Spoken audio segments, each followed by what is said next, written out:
네, 수강생 여러분 안녕하세요. 경제학부 문성재입니다. 이제 오늘 우리 국제무역 이론의 기초가 이제 11차 시간이 되겠습니다. 오늘 우리가 이제 다룰 내용은요. 지난주에 이제 우리가 학습했었던 독점에 이어지는 주제인 보조교과서 9장에 있는 과점에 대한 이야기를 말씀드리려고 하고 있어요. 그래서 학생들이 이제 시장에서 이야기를 할 때는 독과점 이렇게 묶어서 이야기하는 경우가 많죠. 그래서 이번 학기 전체의 어떤 그림을 보게 되면은 결국 우리가 이제 그 학습했었던 크루그만의 표준 모형에 이르기까지 다양한 무역 모형을 저희가 배웠고요. 이러한 그 국제 무역 모형들을 바탕으로 해서 국제무역이라고 하는 어떤 이슈 안에서 일어나는 다양한 어떤 그 주제들을 학습을 하고 있습니다. 그래서 이러한 그 무역 행태라든지 다양한 어떤 다이내믹스를 이해하는 데 있어서 독점, 그리고 이제 오늘 배우는 과점, 이런 주제들을 이제 추가적으로 학습을 하게 되는데요. 결국 이제 독과점이라고 하는 어떤 시장에 존재하는 이런 특별한 상황에 대한 어떤 이해를 바탕으로 해서 이러한 그 사고의 틀 위에서 앞으로 이제 우리가 다루려고 하는 그 국제무역상의 이슈들에 대한 어떤 그러한 내용들을 이제 학습하게 되는 주춧돌을 여기서 놓도록 하는 것입니다. 기본적으로 이제 이번 시간에 이제 다뤄보게 되는 과점이라고 하는 것은 이제 지난 시간에 배웠던 독점과는 다르게 둘 이상의 플레이어가 시장을 점유하고 있는 상황을 이야기하는 것인데요. 아무래도 이제 시장 플레이어가 하나일 때와는 다르게 이제 다른 플레이어가 더 들어와 있기 때문에 다소 더 복합적이고 다양한 모습을 볼 수가 있게 되는데 오늘 이제 준비된 내용을 바탕으로 해서 과점에 대한 내용들을 한번 학습해 보면 좋을 것 같습니다. 참고로 이제 오늘 같은 경우는 슬라이드는 오늘 이제 그렇게 많지는 않은데 제가 이제 드리는 말씀의 내용이 조금 많은 편이에요. 그래서 오늘 같은 경우는 이제 중간에 쉬는 시간 없이 영상 하나로 이번 주의 출석을 발언을 하고 이번 주 학습도 영상 하나로서 제가 이제 할 수 있도록 구성을 했기 때문에 그런 부분들 감안하셔서 학습을 하시기 바랍니다. 그럼 준비된 내용으로부터 시작해서 오늘의 학습을 시작하도록 하겠습니다. 이 슬라이드는 이제 지난 시간에 한번 보여드렸었던 슬라이드가 되겠습니다. 지난 시간에 이제 제가 독점에 대한 이야기를 하면서 이 자료를 보여드렸었죠. 그래서, 굉장히 동질적인 어떤 제품, 재화가 있다고 했었을 때에 이 재화의 생산자가 온 세상에 하나밖에 없어요. 그럼 자연스럽게, 독점 기업이 됩니다. 그리고 이제 그 독점 기업이 가지고 있는 힘이 말하자면 시장 지배력이죠. 그래서 생산자가 원하는 만큼의 수준에서 가격을 결정할 수 있는 그런 힘을 마켓 파워, 시장 지배력이라고 합니다. 오늘 말씀드리는 내용은 이제 여기에서 좀 더 확장이 되는 이야기가 되겠고요.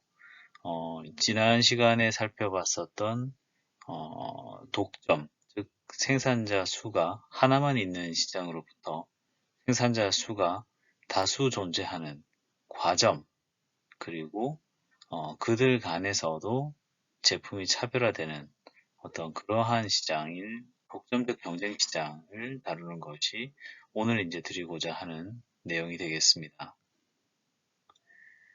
지금 자료에서 보시는 것처럼 과점 시장 같은 경우는 제품이 동질적이거나 차별적이거나 어쨌건 생산자 수가 좀 소수이기 때문에 단일한 공급자에 의해서 시장이 쥐락펴락하는 상황보다는 다소 더 까다로운 어떻게 보면 좀 복잡한 상황을 다루고 있고요.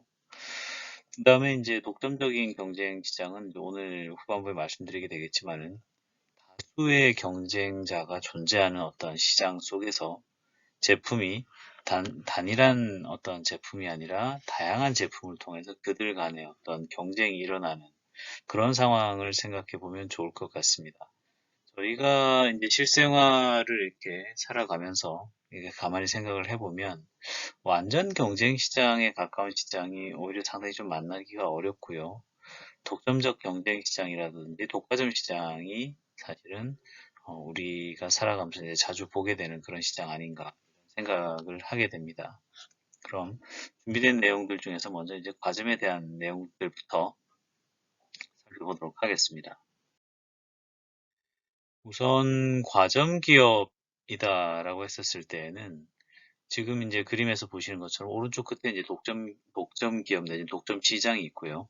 왼쪽 끝에는 이제 완전 경쟁 시장이 있습니다. 그래서 경쟁적인 시장일수록, 왼쪽에 있는 시장일수록 가격 통제는 좀 더 적은, 말하자면 이제 마켓 파워가 적기 때문에 그런 생각이 들고, 그 다음에 오른쪽에 있는 시장일수록, 말하자면 덜 경쟁적인 시장일수록, 마켓 파워, 말하자면은 그 공급자에 의한 가격 통제가 심하다라는 생각을 할 수가 있겠습니다. 오늘 이제 살펴보게 되는 과점 시장 같은 경우는 독점 시장에 비해서는 그림에서 보시다시피 약간은 더 경쟁적이고 가격 통제가 약간은 덜한, 일종의 약간 느슨한 상태의 독점 시장이다라는 감각을 갖게 되는데요. 기본적으로 과점 기업 같은 경우는 완전 경쟁 기업에서처럼 말하자면 정말 거대한 시장의 원오브 댐으로서 나는 거의 시장에 대한 영향력을 갖지 못하는 어떤 그런 존재도 아니고요. 혹은 독점 기업처럼 내가 원하는 대로 시장을 쥐락펴락 할 수 있는 그런 파워를 가지고 있지는 않은, 그 어딘가쯤에 위치하고 있는 그런 상황이다라고 보실 수 있습니다. 그렇기 때문에 역설적으로 이러한 과점 기업들 같은 경우는 스스로가 취하는 이윤의 규모가 다른 그 플레이어가 취하는 행동에 따라 가지고서 결정이 되는 어떤 그런 측면들이 있죠. 그래서 이러한 그 기업들이 처해 있는 상황을 불완전 경쟁 시장, 말하자면 imperfect competition 상황 하에 있다라고 이야기를 합니다. 그러니까 시장에 참가하는 어떤 기업도 독점적으로 시장을 쥐락펴락할 수는 없지만은 그럼에도 불구하고 생산자가 시장 가격에 영향을 줄 수 있는 그런 상황을 생각할 수 있죠. 가장 흔하게 우리가 일상적으로 대하는 어떤 과점 시장 중에 하나는 아마 그 우리 핸드폰, 그러니까 이제 무선 통신 시장이 아닐까 싶습니다. 통신 시장 같은 경우는 보통 뭐 무선 통신이 됐건 유선 통신이 됐건 보통 한 세 군데 정도의 시장 참가자가 과점적으로 시장에 참여를 하죠. 독점 시장 때 말씀드렸던 것처럼 이제 초기에 투하해야 되는 그 자원의 규모도 만만치 않고, 그러다 보니까는 이제 나름 그 과점 시장이 형성이 되어서 일종의 진입 장벽을 갖고 있는 그런 상황 속에서 이제 소비자들이 생활을 하게 되는 그런 상황인데요. 이제 생각해 보시면은 그런 3대 이동통신사 중에서 어느 한 군데가 치고 나와서 공격적으로 가격을 인하한다든지 함으로써 마켓 쉐어를 늘려갈 수 있는 그런 일들이 일어날 수 있고, 그럼 또 거기에 따라서 다른 그 경쟁자들이 상응해서 뭔가 이벤트나 프로모션을 더 한다든지 해서 경쟁이 이제 격화되는 이제 그런 상황. 말하자면 독점 기업처럼 완벽하게 시장을 지배하지 못하지만 어떤 그 시장에 참가하고 있는 다른 플레이어에 의해서 나의 어떤 이윤이 영향을 받는, 그리고 나의 결정이 상대에도 영향을 주는 어떤 그런 상황이 과점 기업이 처해 있는 그런 위치다라고 할 수 있겠습니다.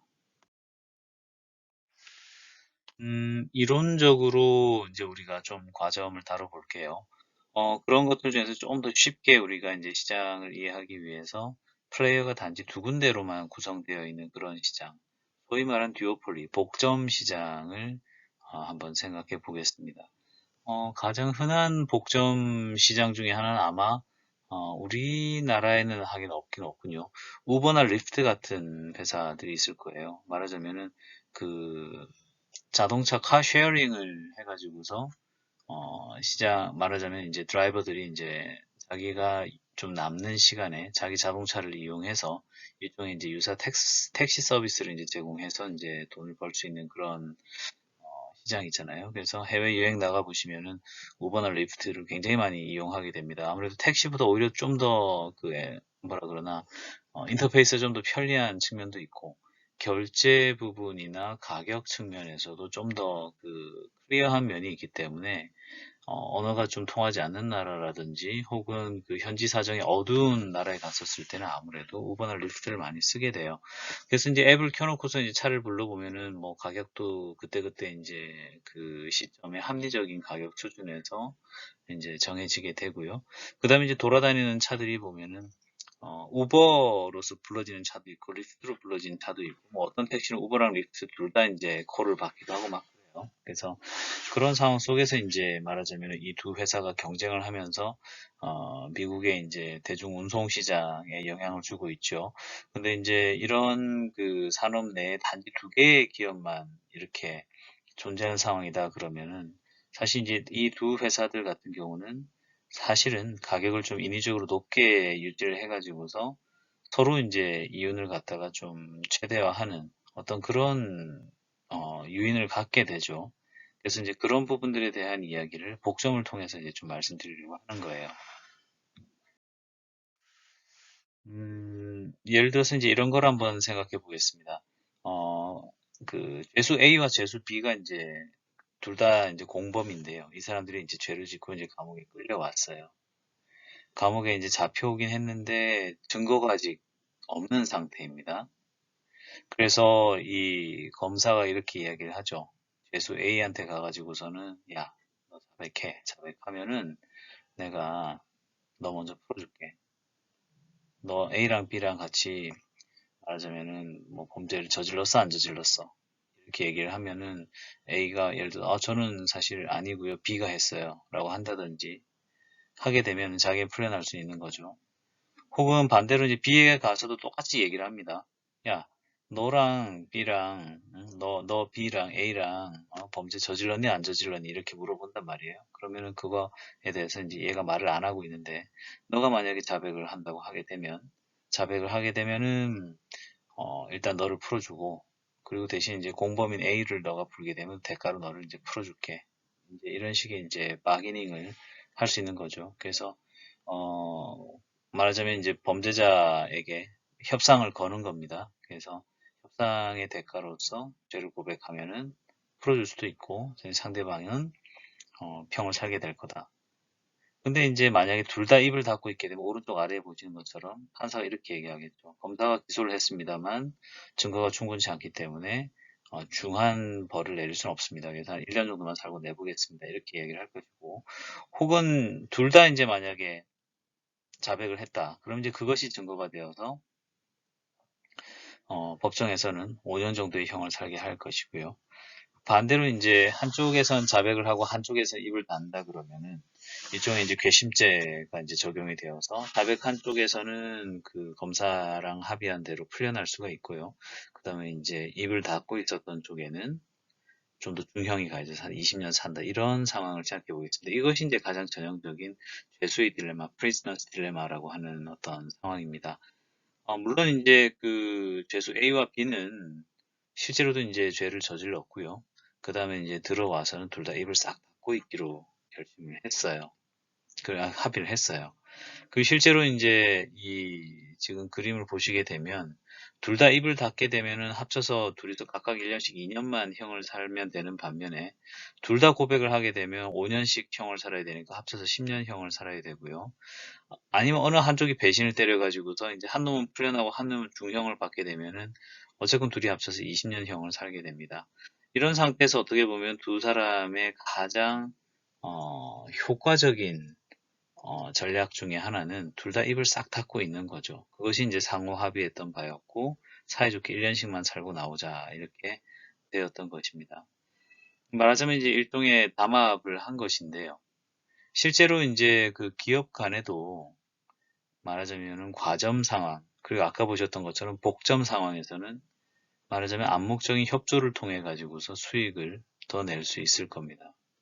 하지만 이러한 류의 협조는 사실은 본질적으로는 굉장히 불안정적이고요.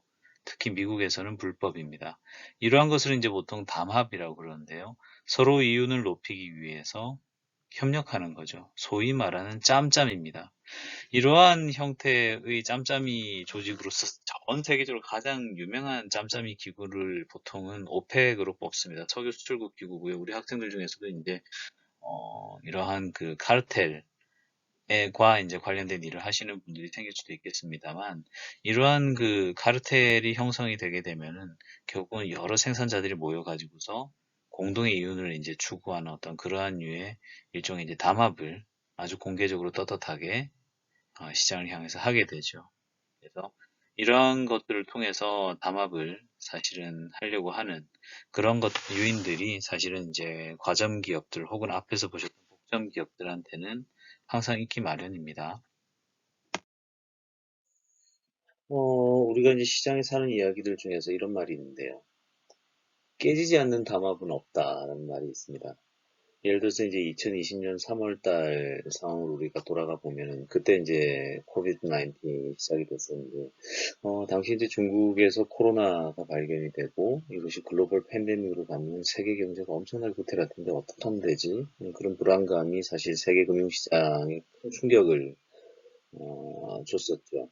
근데 이제 그와 동시에 사실 이제 지금은 많이 그 이슈가 다 사람들 기억으로 사라져 버리긴 했는데 그 당시 이슈가 뭐였냐 그러면은 원유 시장에서 이제 오펙 플러스 결국 이제 그 중동에 있는 원유 생산국인 오펙을 포함해서 주요 원유 생산국들이 모여 있는 오펙 플러스라고 하는 기구가 있는데요.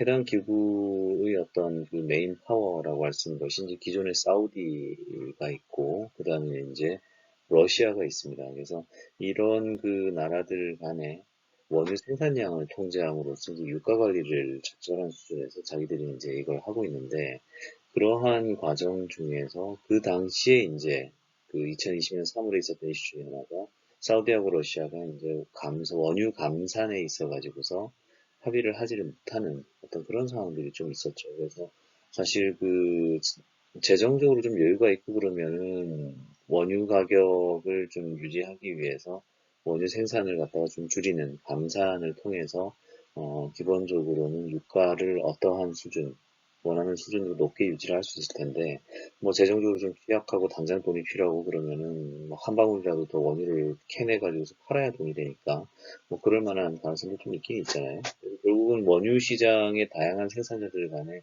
의견 조율이 되지 않게 되는 어떤 그런 상황들이 있게 될 것이고요. 그러면 이제 결과론적으로는 이제 다시 시장이 시끌시끌해지게 되는데 그때가 딱 그랬었습니다. 그래서 원유 시장이 이제 함께 불안해지면서 결과론적으로는 그 오펙 플러스 내에 있는 주요한 플레이어들 간의 비협조적인 행동이 이제 발생했었던 그러한 사례라고 할 수 있죠. 결국 이제 각자의 행동이 서로서로에게 이제 영향을 주는 것이 어떤 과점 시장의 플레이어들 간에 일어나는 일인데요. 어느 한 플레이어가 이러한 구조를 무시하고 독단적인 결정을 확 해버리게 되는 어떤 그런 상황들이 발생할 수 있는 겁니다. 그럼 이제 이런 상황에서 개별 기업이 자기 이익을 극대화하려고 하면 아까 말씀드렸듯이 이제 전체의 피해를 싹 무시하고 개별 이익만 추구하는 방향으로 이제 갈 수도 있을 거고요. 아니면은 일단은 내가 욕심을 한번 자제를 하고 전체적으로 시스템을 바라보면서 이것을 협조하면서 이제 전체 이익을 좀 극대화하고 장기적으로 스스로의 이익을 갖다 더 극대화하는 방향을 지향할 수도 있을 거예요. 이러한 일종의 선택의 문제를 개별 플레이어가 이제 항상 겪게 되는 것이고 이런 상황들 때문에 결국은 독점보다는 과정이 좀 더 복잡한 그런 행태를 보이게 되는 것입니다.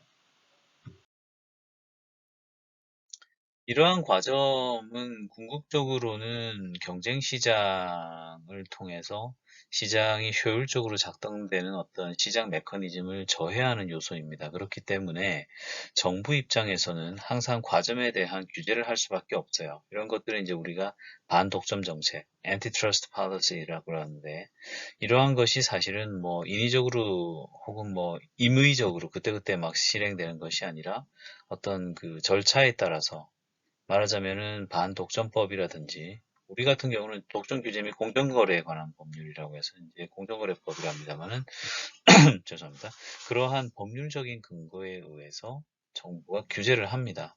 그 실제로도 이러한 법을 운영하다 보면 다양한 담합 사례들이 적발이 되게 되죠. 오른쪽에 이제 그림에서 보시는 것처럼 라면 기업들이 라면가를 이제 짜고 올린다든지 혹은 뭐 운전학원 수강료라든지 각종 뭐 정부 입찰 시에 이제 공급자들이 짜고 이제 정부를 갖다가 말하자면 이제 베껴 먹는 거죠. 뭐 그런 것들도 있고요. 뭐 다양한 사례들이 사실은 역사적으로 발견이 되고 있습니다. 그래서 실제 많은 기업들이 암묵적인 어떤 담합을 시도하고 실제로 많이 성공을 합니다. 그럼에도 불구하고 암묵적인 담합이라는 것이 사실 항상 성공한다라고 보기에는 좀 무리가 있는 것인데요. 말하자면은 이제 실제 뭐 여러 가지 이유가 있겠으면 결국은 이제 시장의 메커니즘 때문에 그렇습니다. 그러니까 제품이라든지 가격이 결국은 이제 단일 제품이 아니기 때문에 가격 책정이 그렇게 간단하지 않은 측면들도 있을 거고요. 각 또 그 플레이어들마다 과점 시장에 참가하는 플레이어들마다 그때그때의 상황에 따라서 사실은 욕심을 내부린다든지 하는 그런 상황이 있을 수도 있고요. 혹은 또 이제 구매자 입장에서 어떻게 보면 협상력을 발휘해서 담합을 갖다 깨버리는 말하자면 이제 그런 식인 거죠. 예를 들어서 뭐 현대차가 있다고 쳐요. 현대차 예를 들어서 뭐 타이어를 납품하는 회사가 있다고 칩시다. 그럼 뭐 한국 타이어도 있고 뭐 금호 타이어도 있고 넥센도 있고 그렇게 뭐 타이어 회사들이 있을 텐데 얘네들이 사실은 국내에서 압도적인 바이어잖아요. 바이어한테 가가지고서 담합을 한다는데 먹히겠습니까? 저 같으면 제가 현대차의 구매 담당이면 돌아가면서 한 번씩 부르겠어요. 내가 너네 것만 밀어줄게. 솔직한 가격 한번 얘기해봐. 라고 얘기하면 그 담합이 유지되기가 아마 쉽지 않을 거예요. 그렇기 때문에 사실상 과점이라고 하는 것이 유지되기가 어려운 거죠. 담합이 깨지면 보통 어떻게 될까요? 보통은 과점 기업들은 이제 제살깎기로 인식이 되기 때문에 이제 가격 경쟁을 좀 피하고 광고를 좀 해가지고서 이제 좀 이미지라든지 이런 걸 통해 가지고서 이제 경쟁을 하려고 하는 유인을 갖습니다. 말하자면 가격을 낮추는 거는 가장 마지막에 고려하는 수단이 되는 것이죠. 뭐 예를 들어서 주류 광고들 같은 것들도 약간 좀 그런 면이 있죠. 보통 이제 뭐 맥주나 소주 광고들 같은 것들을 보게 되면은 사실 가격대는 다 거기서 거기에요. 마트 가서 한번 보세요. 맥주나 소주 가격이 그렇게 차이 나지 않습니다. 어떻게 보면은 얘들 담합을 하고 있구나라는 의심을 좀 하게 되는데 결국은 이제 그런 상황 속에서 어, 담합 가격을 갖다가 깨뜨리면서 가격 경쟁을 가고 싶지는 않으니까 보통은 뭐 유명 모델을 데리고 온다든지 아니면 브랜드를 갖다가 런칭한다든지 뭐 이런 식으로 이제 해가지고서 경쟁을 하게 되죠. 하지만 어쨌든지 간에 담합 가격이 깨지게 되면 그때는 이제 가격 경쟁으로 가는 겁니다. 그런데 그런 상황이 가게 된다 그러면 결국은 이제 과점에 의해서 이제 생산자들이 누리던 이제 초과 이윤은 좀 낮아지게 되는 거고 소비자들의 효용이 높아지겠죠. 그래서 이제 그런 상황에서 어떻게 보면은 과점 기업들이 처할 수 있는 대응할 수 있는 가장 정석적인 방법 중에 하나가 제품의 차별할 겁니다. 말하자면 우리 제품은 남들하고 다르기 때문에 다른 가격을 받을 수 있습니다라고 주장해 버리는 것이 가장 좀 스트레이트포워드한 대응 방법이 되겠죠. 그래서 경쟁을 제한하기 위해서 이제 과점 기업이 택하는 전략으로서 가장 대표적인 것이 제품 차별화인 것입니다. 예컨대 뭐 신라면 블랙 같은 것들도 라면 시장이 가장 이제 선도적인 위치에 있는 농심 입장에서 기존에 이제 신라면이라고 한 제품이 노후화되고 추격자들이 계속 이제 공격해오는 거에 대응해가지고서 아 우리는 다르다. 이제 고급화 제품을 내놓거나 이런 것들이 어떻게 보면 가장 전형적인 제품 차별화 솔루션이 되겠죠. 그리고 뭐 현대차 같은 경우도 마찬가지죠. 현대차 같은 경우도 국내 시장이 어떻게 보면 독과점적인 지위를 누리고 있습니다만 독일 3사를 포함한 외제차들이 이제 시장을 점점 전체 이제 한국 자동차 시장을 잠식해오니까 얘들 입장에서 어떻게 대응할까 그러다 결국 이제 제네시스라고 하는 다른 그 고급화된 라인업을 들고 와서 차별화를 시도하는 거죠. 그래서 그러한 것들을 통해 가지고서 이제 나름의 과점적인 지위를 갖고 있는 시장 참가자들도 계속 대응을 하면서 좀 맞서 싸울 수밖에 없는 그런 상황 속에 이제 노출되는 거죠. 이번에 이제 과점 시장에서 있는 플레이어의 행동의 사례로서 이제 가격 선도라고 하는 거에 대해서 알아볼게요. 2019년도 5월에 이제 주세법, 그러니까 술에 대한 세금을 규정하고 있는 주세법의 개정을 앞두고 있었는데요. 그 당시에 이제 주류 업계가 발빠르게 술값을 올려서, 좀 이슈가 되었던 그런 상황이 있었습니다. 주류 가격 명령제라고 해서요. 원래 이제 정부가 그 술값을 규제를 직접적으로 이제 하고 있었던 것이 사실인데요. 이것을 이제 폐지를 하게 되는 방향으로 입법이 진행이 되니까 시장의 선도주자라고 할 수 있는 카스하고 차미슬이 이제 사실은 술값을 올려버렸죠. 과점 상태에 있는 시장인 소주와 맥주 시장에서 선도업체가 이제 가격을 올려버리게 되니까 후속업체라고 할 수 있는 2, 3위 업체들도 따라서 술값을 갖다가 올리게 되는 어떤 그런 상황들이 있었던 것입니다. 그래서 어, 1위 업체가 예를 들어서 가격을 올리는 상황에서는 과점 상태에 들어와 있는 2, 3위 업체도 1위 회사의 가격을 따라가면서 줄줄이 이윤을 더 챙길 수 있는 어떤 그런 상황이 생길 수 있는 어떤 그런 유인이 기본적으로는 과점 시장 플레이어들 안에 존재하는 것이죠. 그래서 이러한 상황에서 이제 가격 선도 정책의 성공 여건이란 걸 따져보게 되면, 물론 기본적으로는 시장이 이제 과점 상태 안에 있어서 플레이어가 뭐 둘셋 정도만 있어야 되는 걸 보고요. 그 다음에 이제 기업 간에 이제 사실은 배신을 때리지 말아야 됩니다. 그래서 뭐 예를 들어서 SKT, 뭐 KT, LG텔레콤 이렇게 있는데, 예를 들어 SKT가 가격을 올렸을 때 KT가 옳다구나 하고서는 나는 그런 가격을 낮춰가지고서 내가 이제 마켓쉐어를 더 늘려야지, 이제 이렇게 하게 되면 가격 선도 정책이 먹기가 쉽지 않죠. 하지만 가격 선도 정책을 하는 1위 업체 같은 경우는, 야, 내가 한 발 먼저 갈 테니까 너네도 따라와 하는 식의 이제 시그널을 줘버리는 거거든요. 그리고 이제 다른 한편으로는 그 상품 전체, 시장 전체에 대해 가지고 이제 수요의 어떤 가격 탄력성이 작을 것을 정도입니다. 그러니까 그 가격을 약간 올렸을 때 수요가 너무 뚝 떨어져 버리게 되면은 어떤 선도업체가 가격을 갖다 끌어올리는 어떤 가격 선도 효과가 사라지게 되겠죠. 그래서 결국은 수요의 가격 탄력성, 즉 가격의 변동에 의해서 수요의 어떤 변화량이 많지 않아야 된다라고 하는 어떤 그런 정책 하나 더 있고요. 그 다음에 이제 제품들 간의, 서비스들 간의 차별화가 크지 않아서 고만고만 해야 된다는 거죠. 그러니까 SKT로 전화를 거나 LG텔레콤으로 전화를 거나 사실 전화 품질이나 인터넷 품질의 차이가 없어야 결국은 그러한 그 가격 선도 정책이 먹히게 될 겁니다. 그래서 결국 이러한 그 상황들 속에서 결국은 선도업체가 일종의 이제 시그널을 보여주면서 후발 업체들을 따라오게 하여 시장 전체적으로는 과점 시장의 가격을 끌어올리는 이러한 그 행동을 가격 선도 정책이라고 부르고 있습니다. 다시 이제 그 재수의 딜레마 상황으로 돌아왔는데요.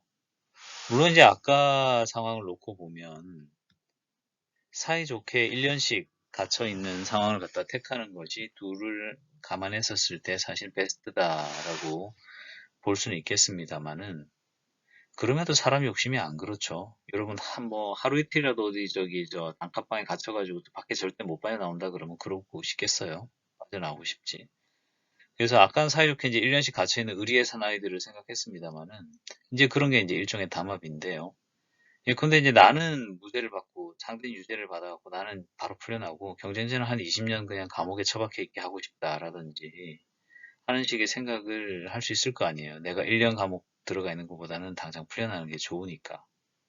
그러면 사실은 입을 닫고 있는 것보다는 자백을 하는 게 낫습니다. 그죠? 그래서 제가 이제 화살표로 그림을 그려뒀습니다만 문제는 내가 그렇게 생각하면 남도 그렇게 생각할 거다라는 거죠. 그러면은 상대방도 자백을 하겠죠. 그죠? 그럼 그런 상태에서는 상대방도 자백을 할 거다라는 생각이 들기 때문에 결국 나도 자백을 하는 것이 나 혼자 20년형으로 독박을 쓰는 것보다 아니 좀 약간 뭐 말이 그렇습니다. 하여간 20년형을 사는 것보다 나도 일단 자백을 같이 해버리는 게 낫겠네요. 혹시 뭐 만에 하나 상대방이 조용히 있어주면은 나는 풀려날 수 있으니까 땡큐고 만에 하나 상대방이 자백을 같이 한다 그래도 5년형이니까는 어쨌건 나 입 닫고 있다가 얻어맞는 것보다는 낫잖아요. 그러면은 처음에 생각했었던 것처럼 다 같이 입을 닫고 있는 상황, 말하자면 이러한 일종의 그 과점 상황에서 일종의 담합이 깨질 수 있는 상황 아닌가요? 죄수의 딜레마라고 하는 것이 결국 이 지점을 물어보는 겁니다. 그래서 결국 이제 한 번뿐인 인생인데 서로를 고려해갖고 서로 사이좋게 1년씩 살고 나가는 게 어떻게 보면 합리적인 것 같지만 이러한 상황 하에서 죄수의 딜레마 같은 이런 상황 하에서 사실 의사결정을 해야 되는 상황이 된다 그러면 나는 너를 못 믿고 너는 나를 못 믿고 내가 너를 안 믿는다는 걸 네가 알고 네가 나를 안 믿는다는 걸 나도 알고 뭐 약간 이제 이런 상황이 돼버리기 때문에 결과론적으로는 서로서로 자수를 해서 광명을 찾읍시다라고 하면서 사이좋게 5년형을 사는 그런 상황이 되는 거예요. 그래서 생각해보면은 사실은 얼핏 봐서는 좀 비합리적이죠. 사실 둘이 합쳐서 2년만 살면 될 거를 둘이 합쳐 10년을 사는 의사결정을 하게 되니까요. 하지만은 이제 이러한 의사결정이라고 하는 것이 그냥 이루어지는 것이 아니다라고 하는 것을 갖다가 이제 좀 더 과학적으로 파고드는 것이 게임 이론입니다. 오늘 약간 좀 이제 제가 좋아하는 저희 경제학에서 여러 가지 주제들을 다루는데 그중에서 제가 이제 좀 제일 좋아하는 이야기이기도 하고 제가 이제 박사학위를 하게 됐던 원인이 됐던 어, 근거 중에 하나도 사실은 게임 이론에 대한 부분이었기 때문에 좀 다소 이야기가 길어지고 있는데요. 이해를 해주시기 바랍니다. 그래서 이제 이러한 그 죄수의 딜레마 같은 것들은 이제 게임 이론에서 다루고요. 이러한 게임 이론을 가지고 이제 그 독과점 상황, 특히 이제 과점 상황 같은 상황에서 이제 어떤 식으로 플레이하는 게 가장 이제 그 효율적인 방법인지에 대해서도 고민을 해보는 거죠. 그래서 어쨌건 이 게임의 전제는 기본적으로 어, 말하자면은 다른 사람이 희생을 해주게 되면, 다른 사람이 입을 닫게 되게 되면은 내가 자백했었을 때 득을 볼 수 있는 어떤 그런 요인이 있기 때문에 내가 자백을 하는 게 유리한 어떤 그런 상황이 있는 거예요. 그래서 이런 상황일 때는 사실은 둘 다 입을 닫고 있는 것보다 이제 불리할 수 있는 그런 상황이 좀 있는 거죠. 예컨대 미국 현지에서 농심하고 오뚜기가 이제 말하자면은 그 라면 공장을 돌리고 있다고 생각을 합시다. 그래서 농심하고 오뚜기가 이제 각각 그 독자적으로 이제 의사결정을 해요. 그래서 전미 대륙에다가 우리가 뭐 라면을 한 3천만 봉지를 생산을 할지 1년에 4천만 봉지를 생산을 할지 이제 고민하는 거예요. 똑같은 고민을 오뚜기 진라면도 하는 거예요. 이건 미국 전역에다가 라면을 3천만 봉지를 생산해서 뿌릴지 4천만 봉지를 생산해서 뿌릴지. 실제로도 농심 같은 경우는 미국 국내에서 이제 라면 광고를 해요. 신라면 광고 같은 거 이제 야구장 가면은 막 신라면 모형 커다란 게 막 세워져 있고 그렇습니다. 실제로 이제 먹어요, 사람들이. 자, 어쨌건 이제 이런 상황에서 어떻게 하면 좋을까요? 일단 농심 입장에서 한번 생각을 해봅시다. 오른쪽 위가 농심이 이제 얻는 사이드, 왼쪽 아래가 이제 오뚜기가 가져가는 사이드예요. 그래서 농심이 만약에 3천만 봉지를 만들지 4천만 봉지를 만들지 연초에 고민을 하다가 한번 생각을 해보자 이거죠. 내가 4천만 봉지를 만들겠다 라고 의사결정을 하게 되면은 농심 입장에서 봤었을 때 이제 경우의 수가 두 가지가 있는데 오뚜기가 3천만 봉지를 만들든지 아니면 4천만 봉지를 만들든지 둘 중에 하나예요. 그죠? 만약에 농심이 4천만 봉지를 만들겠다라고 마음먹은 상태에서 오뚜기가 3천만 봉지를 만들면은 농심은 2억 불을 벌어요. 만약에 오뚜기가 4천만 봉지를 만들겠다라고 마음먹으면 농심은 1억 6천만 불을 법니다. 근데 이 각각의 경우를 놓고 보게 되면 3천만 봉지를 생산했었을 때의 경우보다는 오뚜기가 어떤 선택을 하더라도 농심 입장에서는 이윤이 커요. 그죠? 4천만 봉지를 만드는 경우에는 오뚜기가 3천만 봉을 만드는 경우에 2억 불을 버는데 내가 만약에 3천만 원을 벌었다 그러면 1억 8천만 원밖에 못 버니까 사실은 더 많이 만든 게 이윤이 더 큰 거였고요. 만약에 오뚜기가 4천만 불을 만들었다 하는 상황에서도 나는 3천만 불을 만드는 것보다 농심 입장에서 4천만 봉지를 만들어야 이윤이 커요. 그러니까 어느 경우에서든지 상대방이랑 상관없이 4천만 봉지를 만들어야 내 이윤은 큰 겁니다. 그죠? 그래서 왼쪽에 이제 제가 정리해뒀습니다만 다른 플레이어의 행동하고 무관하게 어떤 플레이어의 최선 행동인 전략이 있는 상황 그런 걸 갖다 이제 도미넌트 스트래티지가 있는 상황이다라고 얘기를 합니다. 지금 이제 농심 입장에서는 3천만 불, 4천만 불 둘 중에서 4천만 봉지를 만드는 게 우월한 상황이기 때문에 도미넌트 스트래티지가 있는 거예요. 농심 입장에서 무조건 4천만 봉지를 생산하는 게 오뚜기가 어떻게 움직이든지 유리한 거죠. 반대로 오뚜기 입장에서 한번 봅시다. 오뚜기도 3천만 봉지를 만들든지 4천만 봉지를 만들 수 있는데요. 왼쪽 아래 그림을 보다시피 4천만 봉지를 생산하는 게 오뚜기 입장에서도 나아요. 농심이 혹시나 3천만 봉지밖에 생산 안 한다 그러면은 얘네들이 2억 불을 벌 거고요. 만약에 농심도 4천만 봉지 만든다 그러면은 라면으로 벌 수 있는 게 1억 6천만 불을 벌어요. 그렇지만은 내가 3천만 봉지 생산했을 때보다는 어쨌거나 저쨌거나 이윤이 큽니다. 농심의 행동과 상관없이.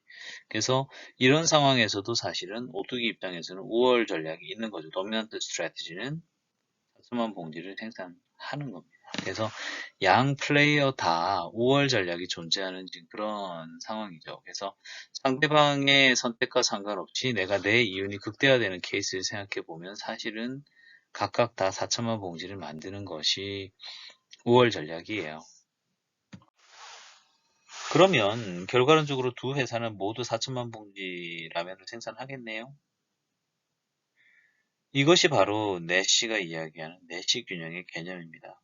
자신의 행동이 다른 플레이어의 페이오프에 영향을 준다는 걸 생각하지 말고 그냥 내 위주로 내 보수를 극대화하는 어떤 그런 행동을 취하게 되는 어떤 그런 상황에서 이루어지는 균형을 내시 균형이라고 합니다. 그래서 그 뷰티풀 마인드 수학자인 그 존 내시가 이제 이 아이디어를 냈기 때문에 내시 균형이라고 이제 불러요.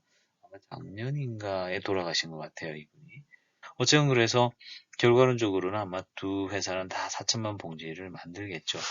근데 이제 가만히 한번 볼까요? 사실 만약에 두 회사가 다 같이 사이좋게 3천만 봉지를 생산했다 그러면 두 회사는 사실은 각각 1억 8천만 불씩을 벌어가지고 3억 6천만 불을 벌었을 거예요. 만 두 회사가 4천만 봉지씩을 다 생산하는 바람에 사실 이윤 자체는 3억 2천만 불로 줄기 때문에 두 회사를 동시에 고려한다 그러면 사실은 3천만 봉지씩 생산하는 게 좋아요. 그렇지만은 그렇게 하지 않고 결과론적으로는 4천만 봉지를 고를 것 같지 않습니까? 이런 것이 이제 게임 이론이 이야기하는 바죠. 결국은 이런 측면 때문에 과점이라고 하는 시장이 유지되기가 힘든 겁니다. 그래서 모든 담합이 깨진다라고 얘기를 하는 거죠. 다소 이제 시간이 좀 길어졌습니다만, 이제 독점적 경쟁 이야기만 좀 짧게 하고 마칠게요. 오른쪽 시장 사진은 뭐냐? 그러면 이거 회센터인데요. 우리 학생들이 회 드시러 자주 가시는지 모르겠어요. 이게 회라는 게 비싼 식재료니까, 그러니까 내 돈 주고 사 먹기 좀 힘들 거예요. 어쨌건. 이런 그 회센터에 가게 되면 빌딩, 커다란 빌딩 하나에 이런 식의 그냥 그 말하자면 이제 생선막 가게 되면 쫙 있는 거죠. 얼핏 봤을 때 타이도 안 나고요. 티도 별로 안 나고 거의 뭐 가격도 비슷하고 그래요. 이런 걸 이제 보통 독점적 경쟁이라고 그럽니다. 그러니까 약간 독점이에요. 그러니까 이 건물 안에 들어온 사람은 분명히 회 먹으러 온 사람이기 때문에 이 가게 안에 있는 누군가한테 가고 사긴 살 거거든요. 그러니까 약간 독점성이 있긴 한데 그럼에도 불구하고 그 안에서 고만고만한 가게들끼리 서로 막 싸우기 때문에 약간은 또 완전 경쟁 같은 시장 구조라고 볼 수도 있어요. 그래서 수많은 경쟁 기업들이 경쟁을 하는데 물론 이제 그럼에도 불구하고 보면 만약에 이제 어느 가게에 갔더니 속닥속닥 얘기를 하는 거예요. 아, 내가 저기 뭐 우럭 한 마리 껴드릴게요. 라고 얘기한다든지 아니면 아니면 저기 미리 내가 갈 때 앱을 켜고 갔는데 그 앱을 켜고서 뭐 예를 들어서 저 기프티콘 같은 거 보여주면은 뭐 물고기 한 마리 더 준다는 식의 광고가 붙어 있다든지 아니면 아 저기 어느 식당 내가 저기 제휴를 했는데 그 식당 가면 저 매운탕 공짜로 서비스로 드려요라고 한다든지 이제 그런 식의 어떤 나름의 차별화를 할 수밖에 없죠. 그래서 그런 걸 이제 보통 독점적 경쟁 시장 하에서 이제 제품 차별화를 한다고 얘기를 하거든요.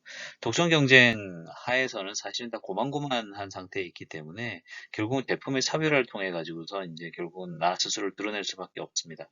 이런 그 상황 속에서는 사실은 암묵적으로 담합을 한다거나 하는 것이 사실은 힘들어요. 왜냐면 똑같이 뭐 물고기 그 겉으로 보면 그 티가 남색하다. 비슷해 보이고 뭐 이러기 때문에 결국은 이제 할 수 있는 거지. 결국은 그 제품 차별화밖에 안 되는 거죠. 가격 담합도 쉽지 않고 물건들도 물고기 봐선 다 고만고만해 보이고 이러면은 결국 내가 할 수 있는 게 이제 제품 차별을 통해 가지고서 뭔가 이제 이런 경쟁 상황을 이겨 나가야겠다. 말하자면은 뭔가 뭔가를 더 끼워준다든지 이제 이런 식의 일을 좀 할 수밖에 없다는 거예요. 그래서 보통 이런 제품 차별화라는 게 이제 어지장 이야기하다 너무 멀리 온 것 같기도 합니다만 보통 크게 세 가지로서 차별화 수단이 있다 그래요. 보통 이제 좀 좋은 방법 중에 하나가 디자인적인 요소 혹은 뭐 서비스 접객상의 요소 뭐 이런 걸 통해 가지고서 차별화를 하는 이제 그런 스타일적인 측면에서의 차별화를 시도할 수 있겠죠. 혹은 입지상의 우위를 선점해 가지고서 이제 좀 더 차별할 수도 있을 거예요. 지금 1층에 있는 가까운 약국하고 2층에 있는 초록 약국과의 승부는 어느 쪽이 유리할지는 딱 보면 티가 납니다. 보나마나 1층의 압승이 예상이 됩니다. 그죠? 아니면 이제 품질의 차이를 갖다가 이제 좀 둬야 되기 때문에 예컨대 이제 시식 행사 같은 걸 계속 해가지고 다른 집보다 우리 집 게 맛있다. 라는 식으로 아예 이제 좀 차별화를 갖다가 품질을 확인시켜주는 방식을 통해 가지고서 할 수도 있겠죠. 그래서 뭐 한때 주택시장에 이제 분양이 좀 여의치 않은 지역들 같은 경우는 분양을 받지 않더라도 월세 내지 전세만 내고 살아보다가 나중에 너가 이거 저기 분양을 받아와라 라는 식으로 뭐 그렇게 이제 차별하는 그런 경우들도 있었고요. 혹은 뭐 먼저 좀 사용해 본 다음에 구매로 전환한다든지 뭐 그런 경우들도 이제 다 품질 차별화의 경우가 되겠습니다. 제품이 차별화되는 어떤 산업이 갖고 있는 두 가지 특징으로서 결국 이제 이런 부분들이 있겠는데요. 우선 이제 판매자들 간의 경쟁을 갖다가 이제 들 수 있겠습니다. 그래서 제품이 차별화되어 있는 산업 중에 이제 예로 들 수 있는 게 이제 스마트폰 산업 같은 건데요. 어떻게 보면은 다른 측면이 있지만 어떻게 보면은 본질적으로 뭐 전화기 가지고 전화하고 인터넷 쓰고 사진 찍고 앱 따라서 뭐 하고 비슷하잖아요. 그죠? 결국 이제 이런 그 제품 차별화를 통해 가지고서 승부하게 되는 이러한 시장에서는 판매자들끼리 이제 경쟁을 통해 가지고서 이제 어떻게 보면 제로섬 게임을 하게 되는 이제 그런 측면이 좀 있다 보니 생산자가 많이 진입할수록 기존 생산자들의 어떤 판매량은 줄어들게 되어 있습니다. 그럼에도 불구하고 판매자들이 다양하게 나타남으로 인해 가지고서 어떤 그 다양성이 증가하게 되는 그런 측면들이 역시 좀 존재하게 되죠. 그래서 이제 그런 부분들 때문에 소비자는 기본적으로 이제 선택의 폭이 넓어지게 되는 어떤 그러한 측면들이 있습니다. 그래서 이러한 그 측면들 때문에 소비자들이 말하자면 이제 이득을 좀 얻는 그런 측면이 있다는 것이죠. 네, 이번 시간에는 그래서 이제 과점, 그다음에 독점적 경쟁, 이런 이제 그 과점 시장이라든지 독점적 경쟁 시장과 같은 어떤 그러한 이야기를 좀 드렸습니다. 역시 이제 미시경제학의 주제 중에 하나인 어떤 그런 내용들이었고요. 그리고 이제 그런 이야기를 드리면서 자연스럽게 게임 이론에 대한 이야기도 함께 제가 다뤘는데요. 다소 이제 오늘 다룬 내용들이 경제학 원론 학습을 하거나 미시경제학 수업을 듣다 보면 이제 다루는 주제들인데, 이러한 주제들이 이제 사실은 관심을 가지고 쳐다보면 그 안에 있는 이러한 그 작동의 원리라 그럴까요? 시장을 작동하는 어떤 그런 원리들을 이제 알 수 있기 때문에 사실 공부하다 보면 굉장히 좀 재미가 있고, 다룰 수 있는 내용들이 이제 굉장히 또 방대하고 하다 보니까 오늘 같은 경우는 이제 좀 주제들이 좀 범위가 넓었습니다. 그러다 보니까 이제 좀 시간이 많이 걸리지 않았나 싶은데, 근데 사실 이제 일상생활 속에서 이제 지난 시간에 우리가 살펴본 독점만큼 흔하게 볼 수 있는 게 사실은 이런 과점 시장이에요.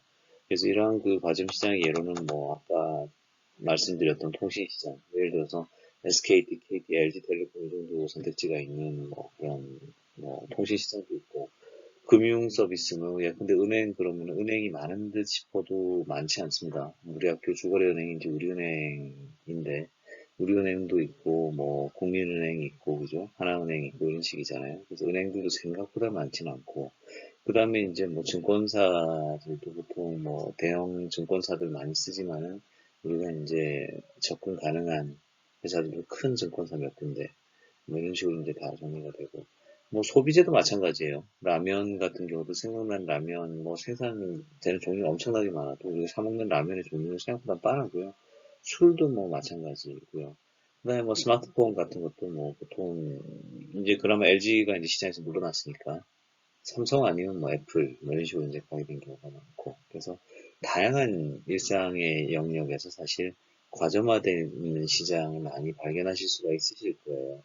근데 어쨌건 독점 시장하고는 좀 다르게 과점 시장은 둘 이상의 플레이어가 존재하는 시장이기 때문에 그 안에 다이내믹스가 이제 굉장히 좀 복잡다단한 그런 모습을 보이죠. 그래서 과점 시장 같은 경우는 그 참가자들끼리의 갈등 관계라고 하는 게 사실 작용하기 때문에 그 안에서 이제 나름의 어떤 경쟁도 있고 협잡도 있고 배신도 있고 막 소위 자기들끼리 짜옹도 먹고 막 뒤통수 때리고 막 이러는 거거든요. 그래서 이러한 그 상황이 이제 존재를 하면서 어떻게 보면 소비자를 갉아먹는 그런 측면이 있을 수 있기 때문에 정부 입장에서는 이제 독점만큼이나 과점에 대해서 통제를 할 수밖에 없습니다. 이것이 이제 결국 국제무역의 영역으로 넘어온다고 해도 아까 이제 오펙 이야기를 잠깐 들었지만은 결국은 어떠한 재화는 소수의 국가들이 이제 사실 점유를 하고 있기 때문에 그 나라에 의한 어떤 과점 시장으로 작동하는 경우들도 많이 있어요. 그렇기 때문에 이제 우리가 무역을 공부하는 과정에서 독점이라든지 과점이라든지 이제 이런 것들을 공부를 하고 있죠. 그래서 이번 주 같은 경우는 이제 슬라이드 양에 비해서는 설명이 좀 길고 다른 내용이 많다 보니까 영상 하나로서는 제가 구성을 했고요. 그래서 이번 주 학습은 여기까지 되겠습니다. 이제 지난 시간 독점, 이번 시간 과점까지 있는 독과점에 대한 내용을 바탕으로 이제 저희가 그 국제무역에 대한 이야기들을 좀 더 이어갈 예정인데요. 다음 시간에 이제 교과서 8장에서 다루고 있는 내부 규모의 경제라고 하는 그런 개념을 좀 살펴보려고 하고 있습니다. 잠시 후에 있을 이제 랩업 세션 통해서 여러분들 인사드리고 다가오는 주말 맞이하도록 하겠습니다. 잠시 후에 뵙겠습니다.